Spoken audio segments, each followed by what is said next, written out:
Hello friends, હવે આપણે જોઈશું જઠરની રચના. શું જોઈશું? જઠરની રચના. ઓકે. જઠર શું છે? તો કે જાડી દિવાલવાળી સ્નાયુની કોથળી છે. શું છે? તો કે જાડી દિવાલવાળી સ્નાયુની કોથળી છે. શું છે? જાડી દિવાલવાળી સ્નાયુની કોથળી છે. તેનો આકાર કેવો છે? તો કે પહોળા જે જેવો. આકાર કેવો છે? પહોળા જે જેવો. આ ટાઈપનો.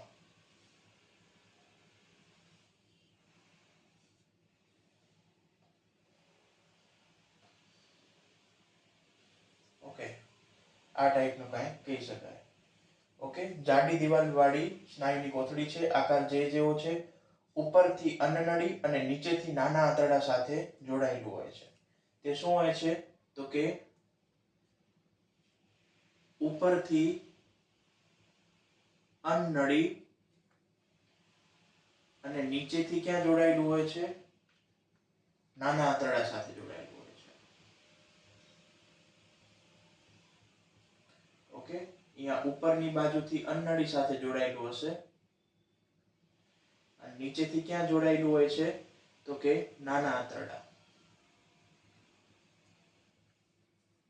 ઓકે, તે પાચન માર્ગનો સૌથી પહોળો ભાગ છે. તે પાચન માર્ગનો શું છે? સૌથી પહોળો ભાગ છે. આપણે મુખ ગુવાથી પાચનની શરૂઆત કરી હતી, બરોબર છે? તો એનામાં પાચન માટે સૌથી વિશાળ જગ્યા ક્યાં મળે છે? તો કે જઠરની અંદર મળે છે. બરોબર છે? તો કે પાચનનો સૌથી પહોળો માર્ગ છે. એમાં એને વિસ્તાર શું મળે છે? પાચન માટે વધારે મળે છે. અને તેની અંદર આડા, ઊભા અને ત્રાંસા સ્નાયુઓ આવેલા હોય છે. તેની અંદર આડા, ઊભા, ત્રાંસા એવા સ્નાયુઓ આવેલા હોય છે. શું આવેલું હોય છે? તો કે આડા, ઊભા અને ત્રાંસા સ્નાયુઓ આવેલા હશે. ક્લિયર? ખોરાક જ્યારે જઠરમાં હોય ત્યારે આ સ્નાયુઓ હલનચલનને લીધે ખોરાક વલોવાય છે. ખોરાક જ્યારે જઠરમાં હશે ત્યારે આ બધા આ સ્નાયુઓ જે છે, આડા, ઊભા, ત્રાંસા, એ સ્નાયુઓના હલનચલનને લીધે શું થશે? ખોરાક વલોવાશે. બરોબર છે? આ શું કામ કરે છે? તો કે ખોરાક વલોવાનું. બરોબર છે?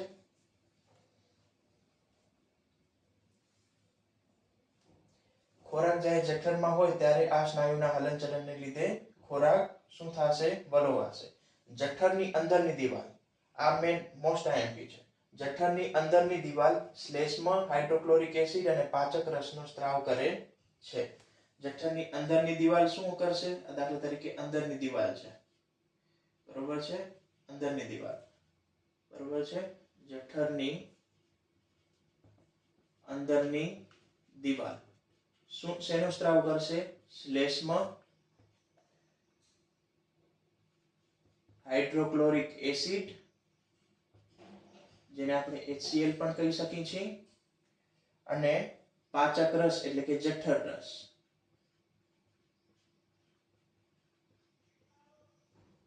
સ્ત્રાવ કરે છે. ક્લિયર?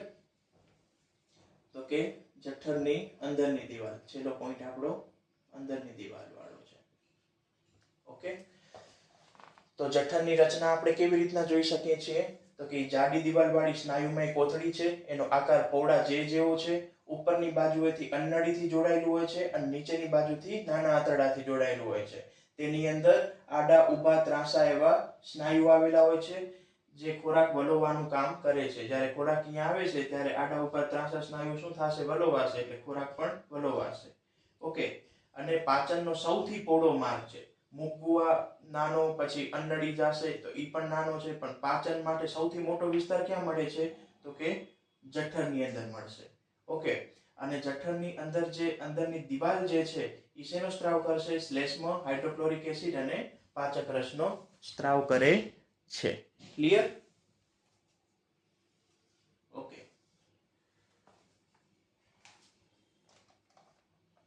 હવે આપણે જોઈશું જઠરમાં અંદર થતી પાચન ક્રિયાઓ. એની અંદર પાચન ક્રિયાઓ કેવી રીતના થશે? પાચન ક્રિયા કેવી રીતના થશે? આ તો ખબર પડી ગઈ. જાડી દિવાલવાળી સ્નાયુની કોથળી, આકાર પહોળા જેવો, ઉપરની બાજુ અન્નળીથી નીચેની બાજુ નાનું આંતરડું, આડા ઊભા ત્રાંસા સ્નાયુઓ, બરોબર છે, જે ખોરાક વલોવવાનું કામ કરશે. જઠરની અંદરની દિવાલ શ્લેષ્મા, હાઇડ્રોક્લોરિક એસિડ અને HCl. હવે આ જે છે ને પાચન ક્રિયામાં આ મહત્વનો ભાગ ભજવશે, બરોબર છે. શ્લેષ્મા, હાઇડ્રોક્લોરિક એસિડ અને જઠર રસ, આ જે છે એ મહત્વનો ભાગ ભજવશે. એ બધું પાચન ક્રિયામાં આવશે. તો સૌથી પહેલો મુદ્દો તો કે જઠરમાં ખોરાક આવે ત્યારે તેની અંદરની દિવાલમાંથી સ્ત્રવતા શ્લેષ્મા, હાઇડ્રોક્લોરિક એસિડ અને પાચક રસ ખોરાકમાં ભળે છે. આયો, બરોબર છે. જઠરની અંદર અહીંયા જ્યારે ખોરાક આવશે, બરોબર છે, ખોરાક આવી ગયો, જે આકારની અંદર ખોરાક આવી ગયો, પછી એની અંદર શું ભળશે? તો કે શ્લેષ્મા, બીજું હાઇડ્રોક્લોરિક એસિડ, પછી જઠર રસ. આનો સ્ત્રાવ ખોરાક ભેગો થાય છે. ઓકે, આ પહેલો મુદ્દો. બીજો મુદ્દામાં શું આવશે? તો કે શ્લેષ્મા જઠરની દિવાલને હાઇડ્રોક્લોરિક એસિડ થી રક્ષણ આપે છે. ઓકે, શ્લેષ્માનો સ્ત્રાવ શું કામ થયો? તો કે HCl. HCl શું છે? એસિડ. એસિડ કેવું હોય? હાથને અડી તો પણ જલી જાય. તો જઠરની અંદર પણ એસિડ છે, પણ મંદ છે, તો જઠરની અંદર પણ થાય તો જઠરે જલી જાય. તો શ્લેષ્મા શું કામ સ્ત્રાવ થાય? તો કે શ્લેષ્મા એની આસપાસ, દિવાલની આસપાસ લાગી જશે તો એ જઠરને જલાવશે નહીં, બરોબર છે. તો શ્લેષ્માનું કાર્ય શું છે? શ્લેષ્માનું કાર્ય શું છે? તો કે HCl થી જઠરને રક્ષણ આપવું. ઓકે, જેથી જલી ન જાય. ઓકે, પછી હાઇડ્રોક્લોરિક એસિડ, શ્લેષ્માનું તો આ કાર્ય. પછી HCl નું શું કામ? તો કે HCl જે છે ખોરાકમાં આવેલા બેક્ટેરિયાનો નાશ કરે છે અને એસિડિક માધ્યમ પૂરું પાડે છે. શું કરશે? તો કે હાઇડ્રોક્લોરિક એસિડ શું કરશે? તો કે ખોરાકમાં આવેલા બેક્ટેરિયાનો નાશ કરશે. ખોરાકના બેક્ટેરિયાનો નાશ કરશે. ઓકે, બીજું શું કરશે? એસિડિક માધ્યમ, પોતે એસિડ છે તો કે એસિડિક માધ્યમ પૂરું પાડશે, જેથી ખોરાક પચી જાય. ક્લિયર? અને પાચક રસોને કાર્યરત કરશે. પાચક રસોને શું કરશે? એક્ટિવેટ કરી નાખશે, કાર્યરત કરશે. ઓકે, એસિડ ની સિમ્પલ આપણે શું જોઈ શકીએ? ગરમ હોય, બરોબર છે. એસિડ ગરમ હોય તો ખોરાકના બેક્ટેરિયાને શું કરી નાખશે? નાશ કરી નાખશે, કેમ કે ગરમ હોય, સ્વભાવે ગરમ હોય. એસિડિક માધ્યમ પૂરું પાડશે, એ તો છે જ. અને પાચક રસ જે છે એને કાર્યરત કરશે. ગરમ હોય એટલે પાચક રસને શું કરી નાખશે? એક્ટિવેટેડ કરી નાખશે. નેચરથી ગરમ, ઓમ ગરમ નહીં, બરોબર છે. એટલે નેચરથી ગરમ એટલે ઓમ ગરમ જ કહી શકાય. ઓકે, પાચક રસ પ્રોટીનનું અંશતઃ પાચન કરે છે. ઓકે, પાચક રસ શું કરશે? પાચક રસ કે જઠર રસ, તો કે પ્રોટીનનું અંશતઃ પાચન કરે છે. ક્લિયર? અને જઠરમાં ખોરાક બરોબર વલોવાય છે અને અર્ધ પ્રવાહી બને છે. જઠરમાં ખોરાક શું થાય છે? બરોબર વલોવાશે. કોના દ્વારા વલોવાશે? આડા ઊભા અને ત્રાંસા સ્નાયુ વડે. ઓકે, તો કે જઠરમાં ખોરાક બરોબર વલોવાય. ખોરાક કોના દ્વારા? ઓમ તો સ્નાયુ વડે. એની અંદર આવેલા આડા ઊભા અને ત્રાંસા સ્નાયુ વડે ખોરાક વલોવાશે. અને ખોરાક કેવો બને છે? પૂરેપૂરો પ્રવાહી નથી બનતો, અર્ધ પ્રવાહી. એટલે અડધો ઘન અને અડધો પ્રવાહી બની જશે. ક્લિયર? અને જઠરના અર્ધ પ્રવાહી ખોરાકની અમુક ખટાશને લીધે જઠરનું નીચલું દ્વાર ખુલે છે અને ખોરાક નાના આંતરડામાં જશે. પછી ખોરાક ક્યાં જશે? જઠરમાંથી નાના આંતરડામાં. શું જશે? ખોરાક. શું કામ જશે? તો કે ખોરાકની અંદર HCl ની જે ખટાશ રહી ગઈ છે, બરોબર છે. HCl સ્વભાવે ગરમ હતું તો એનામાં ખોરાકમાં પણ થોડું ગરમાટ રહી જશે. તો એ ખોરાકની સાથે ગરમાટ હશે તો એ નીચેનો દ્વાર જઠરનો ખુલી જશે અને નાના આંતરડામાં પ્રવેશ કરી જશે. ઓકે, તો કે ખોરાક ની ખટાશને લીધે. ખટાશ શેના દ્વારા આવી? તો કે HCl ને કારણે.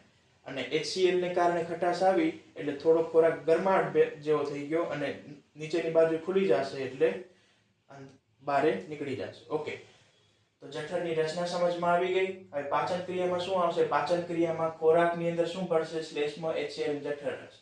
બરોબર છે. શ્લેષ્મનું કાર્ય શું છે? તો કે HCl થી જઠરને રક્ષણ આપવાનું. બરોબર છે. HCl નું કામ શું છે? તો કે ખોરાકના બેક્ટેરિયાનો નાશ, એસિડિક માધ્યમ ખોરાકને પૂરું પાડવું અને પાચક રસને કાર્યરત કરવું. પાચક રસનું શું કાર્ય? પ્રોટીનનું અંશતઃ પાચન.